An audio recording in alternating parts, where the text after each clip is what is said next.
Assalamualaikum warahmatullahi wabarakatuh. Pada hari ini kumpulan kami akan membentangkan tentang tajuk Al-Hakim, Mahkum Fiqh dan Mahkum Alaih daripada kitab Usul Fiqh Al-Islami karangan Dr. Wahbah Zuhaili. A'udzubillahi minasyaitonirrajim. Bismillahirrahmanirrahim. Assalamualaikum warahmatullahi wabarakatuh. Ismi Ahmad Amin Mushidi bin Ahmad Azmi, nombor metrik 056105. Baiklah, sekarang saya akan menerangkan sedikit tentang biodata pengarang, iaitu Dr. Wahbah Zuhaili. Beliau lahir di pinggir kota Damsyik, Syria pada tahun 1932 dan meninggal dunia pada tahun 2015, iaitu pada 8 Ogos 2015. Beliau mendapat pendidikan di Universiti Azhar Mesir dan kemudian melanjutkan pelajaran ke Universiti Ain Shams dan seterusnya ke Universiti Qahirah. Beliau merupakan seorang pakar dalam bidang fiqh dan usul fiqh. Antara tulisan karya beliau dalam bidang fiqh dan usul fiqh adalah kitab Al-Wajiz fil Usul Fiqh, kitab Fiqh Al-Islami dan juga kitab Fiqh Mahaji. Seterusnya antara guru-guru beliau adalah Hashim Al-Khatibi dalam bidang fiqh Syafi'i dan Lutfi Al-Fuyumi dalam bidang usul fiqh. Seterusnya adalah kaedah pengarang menulis kitab. Penulis mula memperincikan setiap bab ini dengan terperinci dan menyebut sebahagian besar pandangan para ulama' di dalamnya termasuk pandangan Mu'tazilah. Penulis membahagi kitab ini kepada 8 part. Baiklah, sekarang saya akan menerangkan tentang Al-Hakim. Bagi Al-Hakim, para ulama telah sepakat bahawa Al-Hakim ini adalah Allah Subhanahu Wa Taala. Ini kerana semua sumber hukum datang daripada Allah Subhanahu Wa Taala, baik hukum taklifi ataupun hukum wadi'i. Ini berdasarkan dalil tiada hukum melainkan daripada Allah Subhanahu Wa Taala. Dan ini telah disepakati oleh ulama Mu'tazilah dan juga ulama ahli sunnah wal jamaah. Akan tetapi mereka mempunyai khilaf tentang adakah dapat kita mengetahui hukum Allah sebelum diutuskan Rasul. Bagi pendapat Asy'ariyah, mereka mengatakan Rasul ini membawa tugas khas bagi menyampaikan hukum Allah. Jadi kita tidak dapat mengetahui hukum Allah dengan akal semata-mata, kecuali melainkan perantaraan Rasul. Manakala bagi pendapat Mu'tazilah, mereka mengatakan akal ini dapat mengetahui hukum Allah. Sebenarnya khilaf yang berlaku tadi merujuk kepada kebaikan dan keburukan sesuatu perkara. Adakah kita dapat mengetahui sesuatu perkara itu baik ataupun buruk melalui akal semata-mata? Bagi pendapat mazhab Asy'ariyah, mereka mengatakan kebaikan dan keburukan ini perlu diketahui melalui hukum syarak.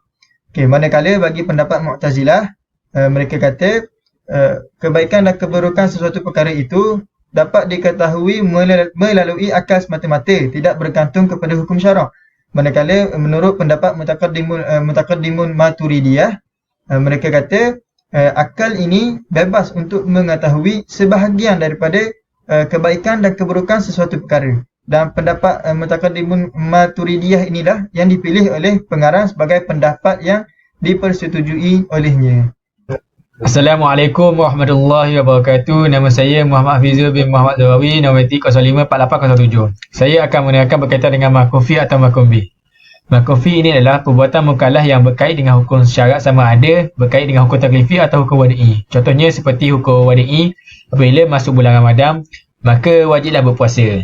Manakala hukum taklifi pula ia berkait dengan perbuatan mukallaf itu, sama ada mukallaf itu mesti buat, mesti tinggal atau menjadi pilihan kepada mukallaf itu. Contohnya aqimus solah, maka wajiblah solat kepada mukallaf itu. Yang kedua adalah la taqtulun nafsi, maka haram membunuh diri. Seterusnya adalah syarat mahkum fi. Yang pertama adalah perbuatan mesti diketahui oleh mukallaf itu. Yang kedua adalah mengetahui tuntutan Allah sehingga melahirkan rasa taat kepada Allah. Yang ketiga adalah perintah Allah dalam jangkauan dan kemampuan mukallaf itu sama ada dia mampu atau mampu meninggalkan perbuatan itu. Iaitu tidak sah taklif pada perkara yang mesti bagi pendapat jumhur.